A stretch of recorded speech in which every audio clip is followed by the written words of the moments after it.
যখন তুমি অসুস্থ ব্যথার যন্ত্রণায় কাতরাতে থাকো, তখন নবী আইয়ুব আলাইহিস সালামের কথা ভেবো। তিনি ভয়ঙ্কর এক ভাইরাসজনিত রোগে আক্রান্ত হয়ে তোমার থেকে বেশি কষ্ট পেয়েছিল। যখন তুমি দিনের কোনো বিধান নীতিতে যুক্তি খুঁজে পাও না, তখন নবী নূহ আলাইহিস সালামের কথা ভেবো। তিনি কোনো প্রশ্ন ছাড়াই মরুভূমিতে নৌকা তৈরি করেছিল।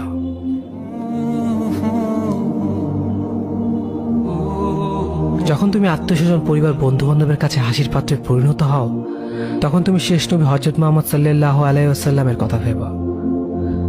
রাসূল সাল্লাল্লাহু আলাইহি ওয়াসাল্লাম বলেছিলেন, সবচেয়ে বড় পরীক্ষা দিয়ে সব থেকে বড় পুরস্কার আসে। যখন আল্লাহ কাউকে ভালোবাসেন, তখন তাকে পরীক্ষা করেন, এবং যে এই পরীক্ষাগুলো মেনে নেয়, সে আল্লাহর সন্তুষ্টি অর্জন করে।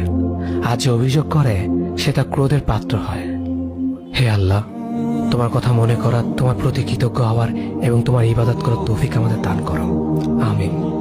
যেভাবে তুমি সন্তুষ্ট হও, সেভাবেই আমাদের পরিচালিত করো।